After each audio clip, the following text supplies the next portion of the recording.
Welcome to the True That Show, a show about lifepreneurship presented with wit, humor, and banter by Deborah Drummond and Caroline Blanchard. A lifepreneur is someone who's living life the way an entrepreneur runs their business. All in. Lifepreneurs are rock stars. Lifepreneurs are people who are brave, who risk, who live full on, who think out of the box, who win this thing called life. Lifepreneurs are around us every day. They are everyday heroes. Join Deborah and Caroline, these two stage-walking women who tell it like it is. You'll learn from the most incredible lifepreneurs who will inspire you to be the best version of you. Now here are your hosts. Hello, and welcome back to another great interview on the True That Show. Thank you so much. Caroline, how are we doing today? Fantastic. How are you doing? Awesome. I'm doing great. I'm so excited because you know what? I love when we get to interview. I love everybody. Hey, I love everybody. But I love interviewing people that have a similar bit of a serendipitous meet like we did, right? Makes me feel less crazy. But we have a couple of phenomenal men that we're going to be interviewing today, Doug and Dave. It reminds me when they, when you hear their story, and you guys are going to hear their stories, and there's things about overcoming and pulling each other, and they've got these great books, and they speak and they motivate. But one of the things that I love is we were just talking a little bit beforehand, is how they work together and their serendipitous way of how they met and how things just came to be, right? There's so many partnerships, like our partnership, right? Where it was one spark of an idea and the other person wasn't smart enough to say no, right? It's just like, oh, let's do this and let's do this. And oh, were you funded? No. Oh, did you have other jobs? Yes. Did you have to do this at 3:00 in the morning? Yes. And it's like, oh, let's do a book. And oh, someone wants us to go speak on stage on this topic. Well, what are we going to do? Well, let's just figure this out. Right. And so I love when I see people that have come together for such a meaningful, just really doing great kindness and good work in the world, but also they have stories to tell. And it just kind of reminds of and people go, so how did you and Caroline meet? Oh, I don't know. We just met on this trip to go open up this country. And we did 11 flights and 13 hotels together with 4 other women. And we came out friends. We came out friends. But anyway, so I'm super excited about meeting them. And that's what you're convinced of. Oh, maybe we didn't come out friends. Maybe we didn't come out friends. Who knows? But we've been friends for a while, and I think our whole work has been around taking people from one place and moving them to the other in their business or in exposure or financial, or the work that we do with certain sectors, or things that we've done with women in business, and just kind of being that co-mentor for each other and walking. Sometimes you walk for me and sometimes I walk for you. Like I sent you a text yesterday. Let's get real, get transparent, right? I sent you a text yesterday. I'm like, man, I hit a wall and I got to turn my phone off for a while. And you're like, hey, that's okay. It's like this tag team. Maybe I'm in fantasy land, but some of the greatest partnerships are about that, right? It's like those little things that people do that make the biggest impact for you, right? Yeah. No, I'm kind of joking here, thinking, because it's funny when in pre-interview, when we were talking with Doug and Dave, at some point, I'm like, your relationship looks similar to Deb and I. And they just looked at me. I'm like, it looks like a love-hate, like you're not sure. And they kind of both agreed. So, but I think, how can I say that? It's probably just because it's strong relationships and it's strong people that will meet together and achieve big things, but it also means usually to achieve big things that you have big personalities. So clearly you're not always going to be sitting in front of each other being like, oh, you're the best. No, you're the best. Sometimes it's like, oh my gosh, I get a text, I'm closing my phone. I'm like, thank God. Just closing our phone.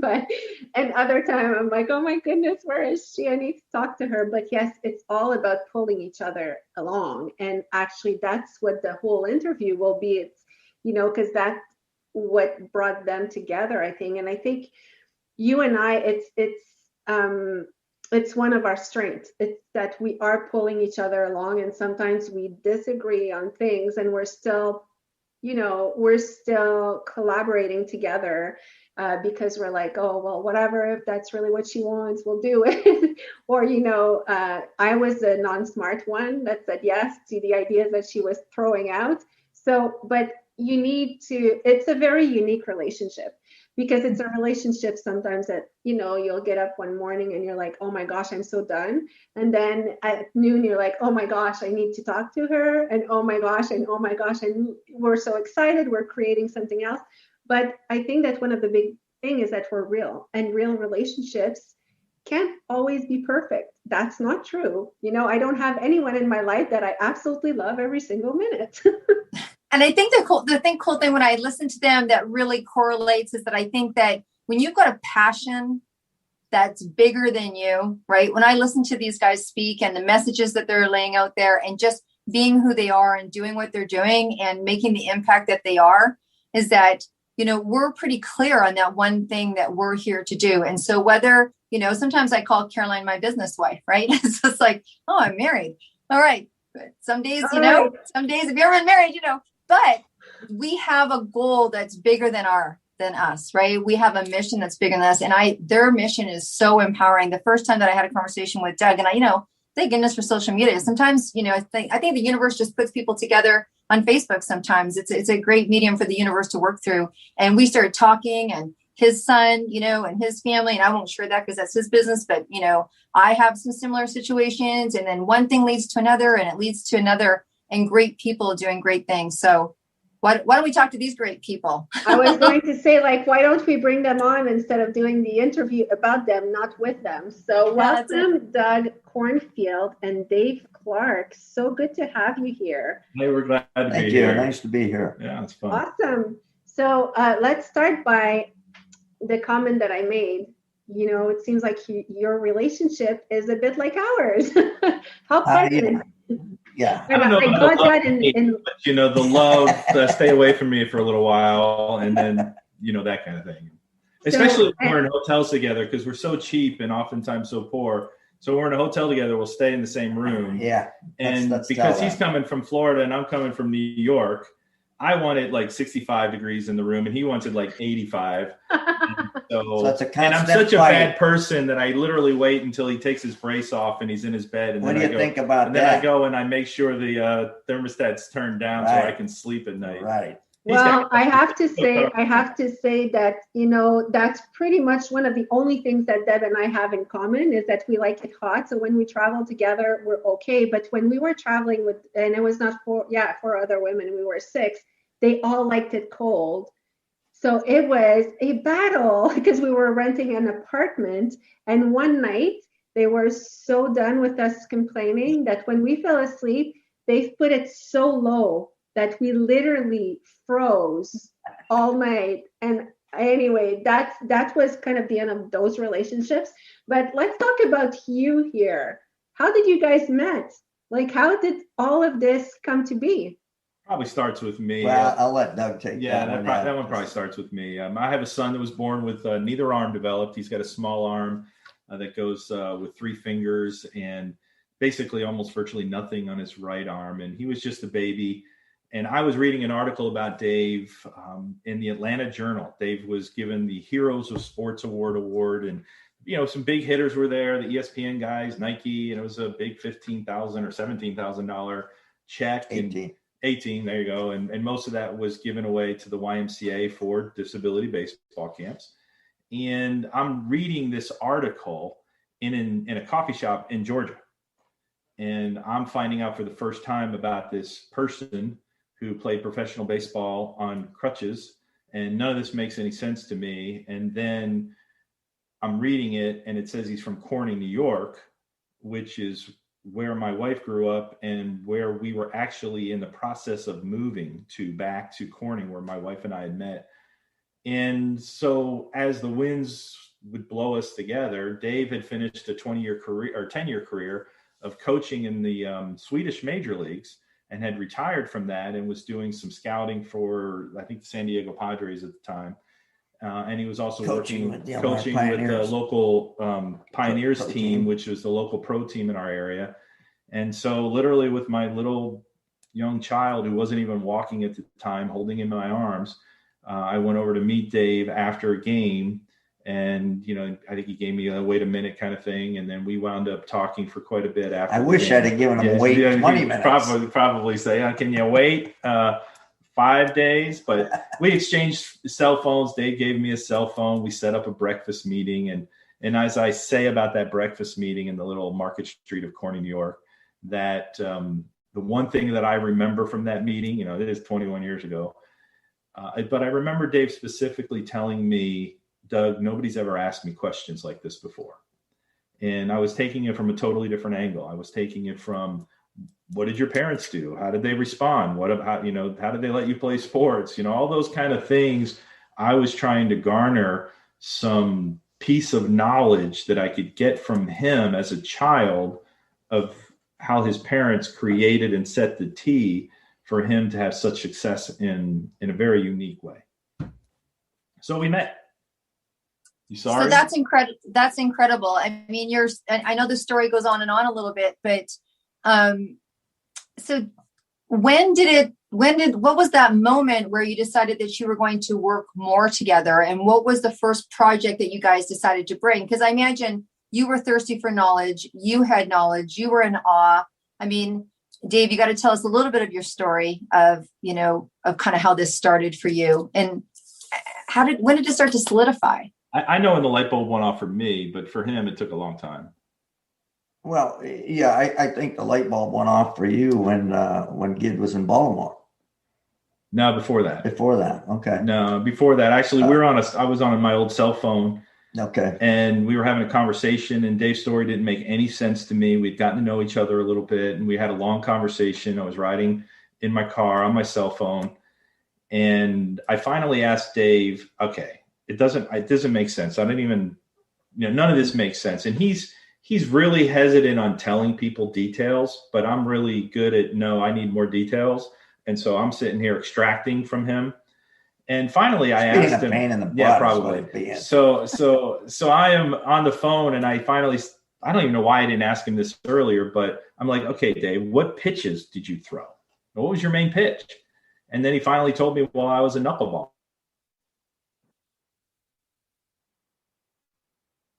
You don't know what the knuckleball is. It's pitched with the tips of your fingers or your knuckles, and it floats like a butterfly. It floats like a butterfly because it doesn't spin. And in that, it makes it very difficult to hit. And so, of course, I'm an athlete. I knew what a knuckleball was. And then I'm like, okay, now the light bulb started going off. And I remember sitting on my porch telling him that day, why is your story not a movie? Because it sure ought to be. I said, and he's like, oh, no, everybody's got a story. And then I've heard that for about 15 years. But you know what? I think we need to bring our listeners up to speed here, because we're all assuming that everyone knows. But what makes Dave Clark's story so unique, that he was a pitcher and he was in minor leagues and like he was a pro? What makes it so unique, Dave? I don't know. I think that's the kind of question you have to dig out of him. He would just say, I don't know. You see, one of the things I always say is that there was no transition period for me. I had polio at 10 months old. I had not quite learned how to walk yet. So when I grew up, using crutches and braces was my norm. So I never looked at it as anything fantastic or unusual. I just did it. And I think that's the viewpoint that I still have today. And because it just, I just did what I did, and I didn't think anything of it. I didn't think that it was anything unusual. And so when my career ended, that's pretty much the way I thought about it as well. That phase of my life is over. I went into coaching, and I coached, and I had pretty good success as a coach because I had a unique approach to coaching. And a lot of coaches will tell you that they want you to work on your weaknesses and make those better. I took the exact opposite approach. And I tell this today in clubhouses when I talk to players, is your strengths are what got you here. Work on your strengths and make them better, because that's what's going to keep you here. And that's what I focused on as a player. I had to work on what I was good at to get to the level that I got to. I was never going to run to first base in 4 seconds, no matter how much work I put into that. So my philosophy was, why work on that when I can make my knuckleball better by working on that? And that's what got me there. So, I have a unique perspective on things because I always had to think outside the box in unconventional ways to get to where I got to. But I never thought it was anything spectacular. It isn't. It really isn't. But I get what you're saying because, and it totally made sense when you said that, because for you it was your norm. You were born this way. You made it happen. So you didn't see it as like a big courageous act. But with retrospect, you can see now that there's not a lot of baseball players playing on crutches and, making it this far. Well, it took a dream that he had that he told me, I don't know, 5 or 6 years ago now at a breakfast place. So he confided with me about a dream that he had, which was, I was watching myself play hockey. I was up in the stands watching this goalie play hockey, and I thought it was pretty cool. Yeah, true, because you said you played as a goalie, ice hockey as well. And, I'm not a huge sports fan, honestly. The only sports I know is because my son played. But he was a goalie, and I know it's not an easy position. Well, any position is not easy, but especially goalie, and you need to have such a mindset. I remember, we would go in tournaments and everything, and I was in the stand. I'm only the mother. I was only watching, and I was literally sweating. Like it was dripping. Just watching my son, I was like, oh my goodness, and when he stopped and went back as a player as last year, I was just like, oh, hockey is fun, but I was not getting all these emotions anymore. Like going to a hockey game was just normal. But I mean, it's not a small thing to achieve. And for someone on crutches to be able to go as a goalie, it's quite spectacular. So clearly you have a very, very strong mindset as well. That I'll agree with you on. And I think over the years I've come to realize that that's a God-given ability. You do have to have a strong mindset. And I think it was one of my pitchers, Greg Cagle, was talking to Doug. I think that was who it was, but he said something about Dave's the strongest guy mentally I've ever come across. And I will agree with that because there's been some tough times in my life, and I've always been a guy that's found a way under, over, around, or through it. And to do that, you have to be persistent, and you got to have a mindset that nothing's going to stop you. And I've always had a mindset that if I wanted to try to accomplish something, I was going to do it. And that was, I think that goes back to my 3rd grade teacher, because I want to know myself whether or not I'm able to do something. I've snow skied. I have parasailed. I have played golf. I got a hole-in-one in golf. Oh. And it was just a par 345-yard hole, but and I won't tell you why. I won't tell you what I got on the hole before and why I got the hole-in-one, because I have to read the book for that. I was totally ticked off and slapped the ball, and it just got lucky and went in.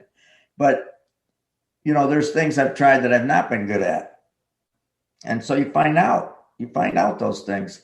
And I think that's one of the things we try to do with what Doug and I are doing today with the camps we run for kids with physical and mental limitations, is we want them to find out what they can and can't do by themselves, not because somebody told you can't do it. And we want to see them reach whatever potential it is that they have. And I always wanted to do that. I always wanted to reach the potential. When I started thinking about going to try out for professional baseball, again, mentally, I was strong enough to realize chances weren't good. Chances were not good. I knew I wasn't going to get looked at. I knew I was going to have to create my own opportunities to get looked at. And I always tell this too, you got to be willing to prepare with no guarantee you're ever going to get a chance. So I did that. I ran 5 miles a day on my crutches, 13-minute miles. I lifted weights. I rode the stationary bike. I did calisthenics. I was doing 400 sit-ups a day and 100 groups of 100. And I worked out 4 hours a day, 6 days a week, dedicated to get where I got to. And I never had a guarantee that anybody was ever going to show me a chance. But if they did, I wanted to be prepared. And I try to get that across to the pro athletes today, is that you're here, but you don't want to be at this level. You want to keep going up the scale to the major leagues if you can get there. But you got to put the time and the effort in with no guarantee, so that you are ready if you get that call. I'm sorry, I'm totally hogging the interview here, and I don't feel bad about that. But because I'm listening to that, and it's just like, it's now we're watching you, and we're seeing the result of everything that happened. So we're seeing the end of the movie, and we're like, wow, that was amazing.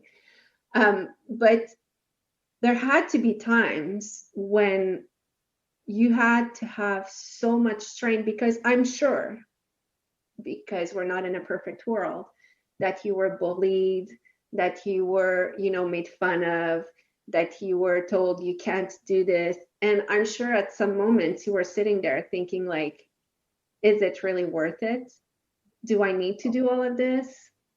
Oh, you bet. You bet. There were times when I wanted to throw it in. We all do. I don't care who you are, how strong mentally you are. There's days when you want to cash it in. And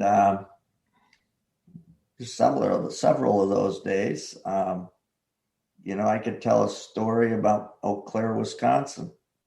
Worst game of my career. I played thousands of games over the course of my career, and you forget a lot of them.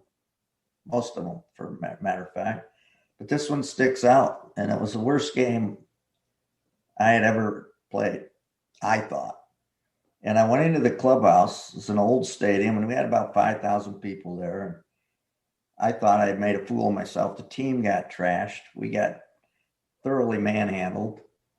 And I went into the clubhouse, and I took my crutch, and I started swinging it like a baseball bat against a metal pole. And it started bending the crutch into like a C shape. And I just kept beating it and, letting out expletives. And he's got a little bit of a temper, just to let people know. And a teammate came in, and he tried to intercede. He said, hey, somebody wants to see you. And I just said, blank, blank, blank, and boom, boom, boom, boom. And he kept after me. And I said, I told you, blank, blank, blank, boom, boom. The third time he said, there's a dad with a little girl in a wheelchair out there. When he said wheelchair, I froze, stopped me dead in my tracks. He said, there's a dad with a 10 or 12-year-old girl out there in a wheelchair, and she desperately wants to meet you. So now I'm in a dilemma because the crutch is in a C shape. And I say, hey, can you jump on that thing and get it straightened out? So here's a guy with spikes jumping on a crutch, straighten it out. He gets it straightened out. I walk out, and there's this gentleman, and he says, my daughter really wanted to meet you. And I went on about, I was thinking all about myself. I was going, I am so sorry you had to see that mess, and such a terrible game. Worst game of my career. I'm so sorry. And she says, you don't understand. And I said, I understand. I had the worst game of my career, and I'm so sorry you had to see it. No, you don't understand. Yeah, I understand. I did terrible, and I'm sorry you had to see it. You don't understand. I said, what don't I understand, honey? And she stopped me dead in my tracks because she said, you were on the field. That put it all in perspective. I was on the field, something she was never going to be able to do. And she saw it from a different perspective than I did. So even a guy that's got severe limitations, that's playing pro baseball, has to have a perspective check. I took it for granted. I didn't after that.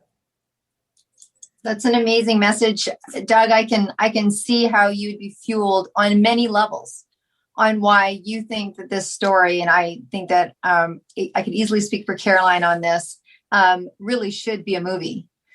You know, there's those movies, right? There's those movies that are classic and stay because every generation that comes has its own challenge. You know, we can talk about how it's easier for, you know, I'm in my 50s and it's easier for 30-year-olds and my 17-year-old starting his first business because he can, because that's the millennial. But every generation has its stories. Every generation has its humanness. There's always going to be the ups, the downs, and we always need those stories. And so I know that the movie isn't here yet. And if anyone is out there and they want to make a movie and throw some money at these guys, they're going to be talking to you. So I just want to put that out there because I hope that happens soon because we need stories like this. But you have created two amazing platforms with two books. So why don't we talk a little bit about that today? Because I think that this message should be out there.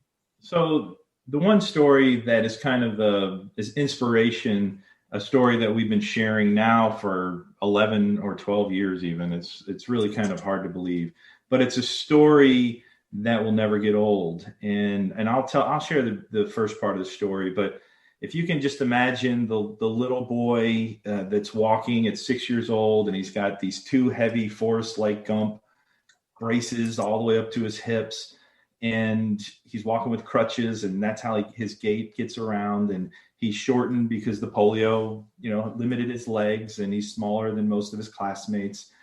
And so that little boy gets put into school and mainstream before mainstreaming was really even a word. And his first grade teacher announces a field trip where the whole class would be walking, but 5 blocks away to the local fire hall. So being a father with a child with a special need, I'm reading this story in Dave's first book, Diamond in the Rough, and I get the goosebumps every time I read this particular story. So we go forward, and Dave's got all this anxiety. He remembers about 2 weeks of waiting for this day to come, and he's got so much anxiety. He even basically tries to fake his mother out. He's the worst actor in the world, by the way. So he tries to fake his mother out. Cough, cough, cough. I'm sick, Mom. I can't go to school. Dave, you're not sick. And she's an old school kind of gal and said, get your butt out of bed and let's get going. And so with all this nervousness, all this anxiety, Dave goes to school. And I think your last mode of defense was he goes to the back of the line when the teacher calls the class to get in line. And so he's motoring over to the back of the line, knowing everybody's going to go out ahead of him. They're all excited. They're all going faster. And with all that anxiety of being left behind, being called slowpoke, all of those things, Dave's classmate, a young man, he never forgot his name. His name is Ernie Pound. Ernie had brought his radio flyer wagon to school that day to pull Dave. And it's one of those stories. I've said it so many times, and even as I'm saying it right now, I still get the goosebumps. And kind of why I share this story, so we don't have a blabbering, crying baby over here. So when we do this at a speaking event, Dave usually shares the first part of the story. The second part of the story is me 45 years later, organizing as a friend, not as a business partner, as a friend, organizing book signings, the very first book signings that we ever organized. I wound up calling and finding this Ernie Pound. Found out they hadn't seen each other since first grade because their family had actually moved to California. He eventually settled back about 45 minutes away. So he went to a whole different high school, whole different, didn't know Dave, didn't remember Dave, didn't know what Dave had gone on to do, like many of Dave's classmates. And I found him. Ernst Pound had one of those weird, awkward phone calls. He doesn't want to talk to me. I think my caller ID back then was coming up Merrill Lynch because I was at the Merrill Lynch office. So the last thing he's wanting to do is talk to this guy who's probably trying to sell him something. And I wasn't trying to sell him something. I was trying to tell him he was thanked in a book for something he might not even remember. Because when you're 6 years old, what do we remember? And he remembered the radio flyer wagon that he came. He actually, I remember him saying it was his sister's wagon. And he told me where he lived, which is right by the school. And he must have brought it to school that day with the intent of helping Dave. Doesn't really remember how that all transpired, but we've met so many people that know Ernie, even down at a speaking event we did in Florida just back in February. Yeah. One of his cousins couldn't believe it that we were telling this Ernie Pound story. And he wound up buying like 5 of the books and wanted us to sign them and stuff. And anyway, this man, Ernie Pound, I find him and I convince him to come to a book signing. And he literally puts a book underneath Dave's nose. He's got no clue. And the book goes underneath Dave's nose. Dave says, "Who should I sign this to?" And Ernie goes, "Just please sign this one to Ernie Pound." And to say the emotions got pretty electric. And I literally, at our speaking events, I have to share that part of the story because he gets lost for 5 minutes in emotion almost every time.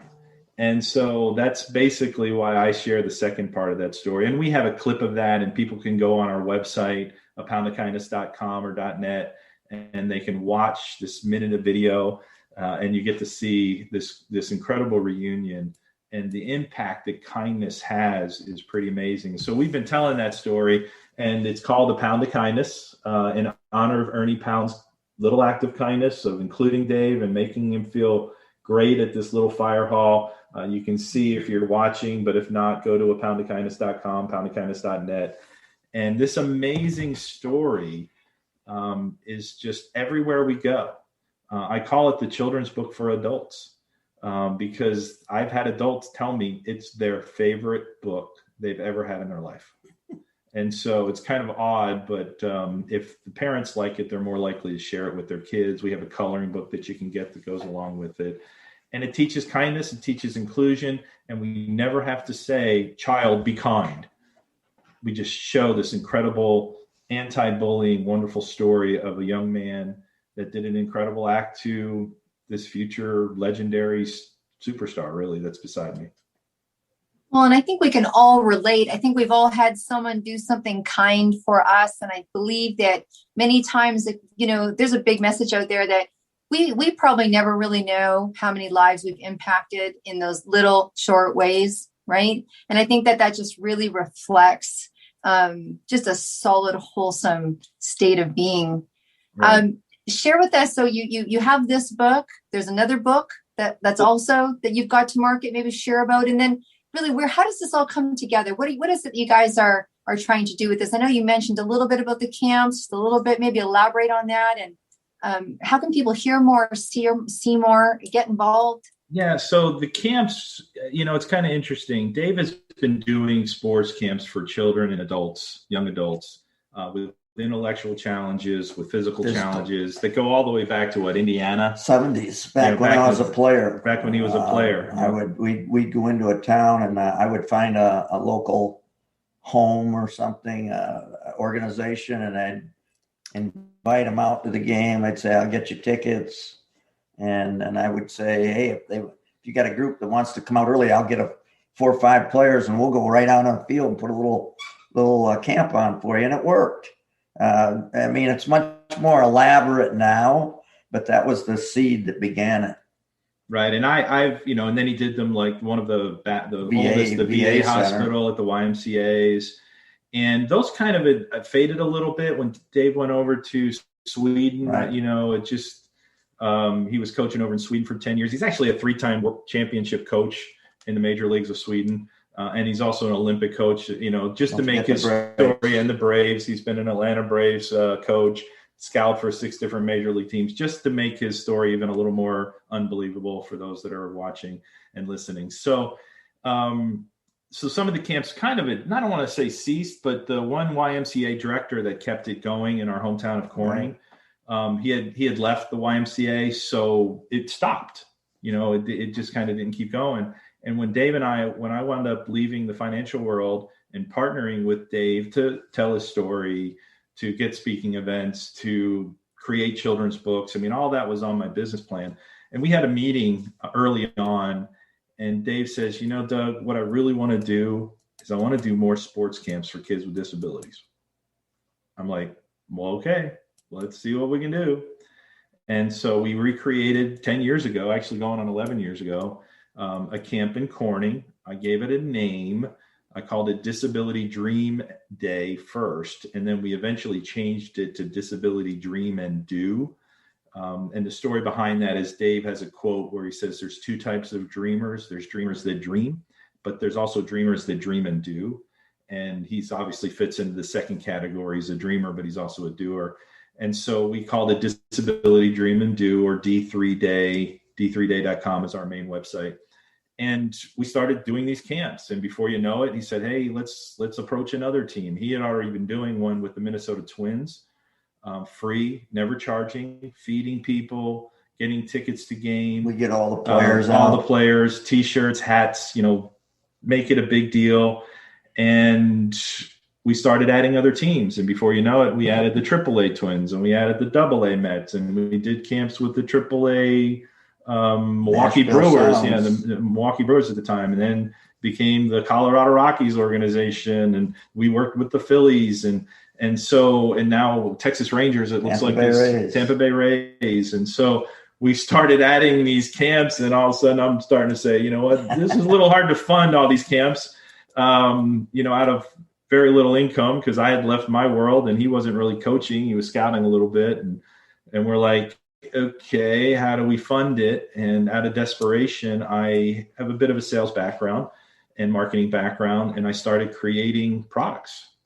We're from Corning, New York, and a little background of Corning, New York. It's a major international glass town, and he grew up literally right across the street. You'll actually, if you go to you can see the famous tower. It's a glass tower that I put on the cover of Dave's book, because he grew up literally almost directly across the river, less than probably a quarter of a mile, half a mile tops, from this famous glass tower that still stands there. And so I created a honey mug. We filled it with honey, raw local honey from the Finger Lakes. I cut his logos of him pitching, throwing, and fielding into this mug, made it a collector's mug. So we cut the glass. We, again, we're a glass town, and we filled it with honey. And before you know it, I didn't realize how much people loved honey. And it really rescued us to keep us moving. Without people giving a $20 donation for a jug of honey here and there and everywhere. And then my son getting involved. I don't even want to put a number of how much honey he sold, but let's just say it's a lot of zeros, and not behind the decimal point. That my then 14-year-old son and now 22-year-old son. And then we just started creating other products. And then the children's book is, obviously this is not just about sharing a great story of kindness. It's also about, it had to be profitable. We can't afford to do stuff that's not profitable. So because we're funding these camps and we don't charge. And I'm traveling all over. Dave's traveling all over. We have another Dave that was born with no legs that comes now to all of our camps the last 6 years. He's another amazing Dave. And so just bit by bit, we started doing this. And of course, we hit a little bit of a brick wall last year. Yeah. And just quite frankly, so we hit this brick wall. What do we do now? Well, we write another book. And so that's what I spent a lot of time doing last year. And to segue, this children's book that we wrote, A Pound of Kindness, is now the inspirational story of a book soon to be out called Pulling Each Other Along. And we're really excited about this book. We have Terry Bradshaw wrote the foreword. The website's being developed right now. We have some legendary, and I mean really legendary athletes, both physical, wounded warriors. The young man, Chris Nickick, who just is the first man with Down syndrome to ever finish an Ironman contest. So his story's in there. I'm writing this with Todd Sivan. He wrote the story of Dick and Rick Hoyt. If you're not familiar with the Dick and Rick Hoyt story, it's fascinating. And so the Hoyts are a part of this book. Of course, their chapter should really be called Pushing Each Other Along, because we're pushing each other along. We have Rocky Bleier, for those that are football fans of the NFL. Rocky Bleier agreed to be a part of the book. Legendary made-for-television movie back in 1980. When he said yes, I was like, oh, Rocky, you don't know how good this is, but I couldn't tell him how wonderful that is, even though we've become friends. But he jumped on right away, said, Doug, yes, I'm in. And I'm like, okay. Because I hit him at a different angle. I said, hey, Rocky, we don't necessarily want to regurgitate your incredible story of getting a grenade in Vietnam and getting shot and being left for dead. Let's talk about what pulled you along in your life. And so his chapter is focused on the influences and this, as he says, in the middle of the night in Vietnam, a black soldier, he doesn't even know his name, reached around him, pulled him, threw him on his shoulders, and carried him to safety, stopping every once in a while, and literally never even had a chance to thank this man. He has no idea who it is. So it's a mysterious soldier that pulled him along, rescued him. Of course, Rocky went on to win 4 Super Bowls with the Pittsburgh Steelers, incredible running back with Franco Harris back in the great 70s. And so we have a pretty cool lineup, and that's just a little taste of it for this new book. But each chapter is a chapter unto itself. So you could. I can't wait. Can't wait to read that book. And just to make it clear, because you told me earlier, but it's a book for adults. It's not a book for kids. And that the children's book is also, I put it upside down. The children's book is also for adults, because we need some kindness in this world. I don't know about you in Canada, but we do need it down here in the U.S. We do. And you know what? I will echo a bit what Deb said, but we never know what kindness will do, because quite often it's simple gestures for someone who will do it, but we don't know the impact we have. And I know that the people that had the greatest impact are not necessarily people I knew or that I stayed in touch. It's just someone who told you something when you really needed it. So we need to smile at everyone every day, because we don't know what our smile will actually do. But, you know, I know we need to come to a close. I feel like I could listen to you guys for another 2 hours, because it's so inspiring. And I really, really hope you will come for a follow-up interview when the book, Pulling Each Other Along, actually launches. And I want a copy. I will order it. So you need to come back and tell us where it's going to be and all of this when it's finally launched. I feel so inspired by your story. And the one big thing that I feel super inspired is, you know, how humble you both are. Because let's face it, you basically, you know, I've been in fundraising for 3 years, but I know that for those 3 years, it was my whole life. It's not a job. It's a cause, and it's a part of you. And you guys are just living it every single day for the sake of, you know, giving back to disabled kids. Even if by now, Doug, your son is 22, or your disabled son was 22 or 14. 22 going on 23. And he was just down here helping out with the camp and fundraising for us some more. And he does that virtually for no money. You know, I mean, I pay some of his expenses, but really that's about it. Yeah. And I hope that we make enough money. He and my daughter, actually my daughter Dominique's a big part of this for the last several years, helping me organize. She could run the camps by herself at this point. She doesn't need Dave and I. She just starts doing it. And so, you know, and I have other children that have been involved. Believe it or not, I have 7 kids. Holy. That's a whole nother podcast, probably. What a fool. One wife, just for the record, one wife. What a fool. No, not a fool. So you can come for a podcast on parenting, and you can come for another one on long-lasting relationships. But before, that's assuming she doesn't kick me out here soon. Yeah. Well, maybe we should have her. Let's see.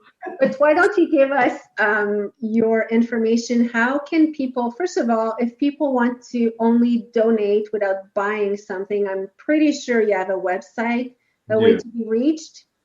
Yep, d3day.com, and that's D with the number 3, day.com. And we have a fund that's set up in Florida where people actually have given some grants here recently. And that's a huge help. We pull money from that to just go right to the camps for the expenses of the camp. Then the Pound of Kindness, that is also on the D3 Day, but you can go to poundofkindness.net and you can order the book. We have some packages that are available where you can get a coloring book, you can get the book, and if you even want to, you can get Dave's book that was written about his life story. That's available through that as well. Awesome. And you will come back to talk to us about pulling each other along when it comes out, but just an idea, when is it coming out? So it just went to the publisher as far as we're waiting for the complete package. I am planning to do a Kickstarter. So we'll be starting to market that Kickstarter. One of the cool things that I'm coming up with is that we have a thank you card, and one of the awards will be to get a Pulling Each Other Along card, or like a dozen of them, so that you can handwrite the people that have pulled you along a thank you note. And so we want to encourage this not just to be a book, but to be a means of, did you have a teammate that pulled you along? Did you have that teacher that pulled you along? Tell them. Let them know before it's too late. And so that's going to be a part of this movement. It's not really just about a book. It's about a movement of getting people cognitive to be pulling each other along, and not just being pulled along, but being willing to pull others along too. There's a time to pull. There's a time not to pull. There's a time to be pulled. And there's also a time not to be pulled and to carry your own weight. And so we kind of have that as a theme of this whole movement. Thank you so much, guys. I feel emotional, inspired, amazing. Thank you, Dave. It was a pleasure to meet you. Thank you, Doug. And Deborah likes to. Thanks for having us. Yes. Very nice. Yeah, and Deb likes to have the last word, so we'll go for it. She does that. I love her. All and above, right? I wanted to, just commend yourself. And honestly, I really appreciate the fact that you've stuck in there together. It's relationship, business relationships are relationships. And I think that your cause has become bigger, but I can see, and I know that we're on a podcast so people can't see the interrelationship between the two of you. You're clearly on path. I just feel like this has been a really divine conversation and like a divine intervention. And isn't it interesting how our life can change? I mean, Doug, I'm sure that when you walked out of, high school or college or wherever you went, I don't know if you thought that you were going to be doing what you're doing, sitting in a hotel, trying to fight about the temperature, right?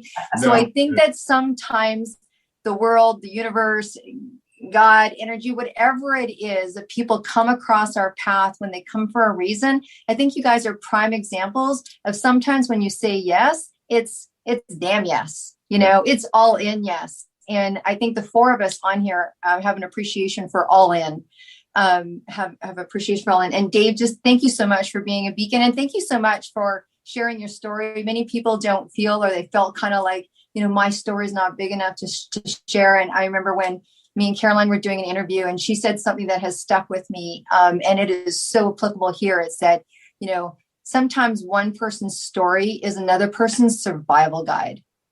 And this interview alone, illuminates that. I can't even imagine the lives that you've made impact on. So for me, I just feel like this is really a divine interview, and just thank you so much for everything that you do, and just keep doing it.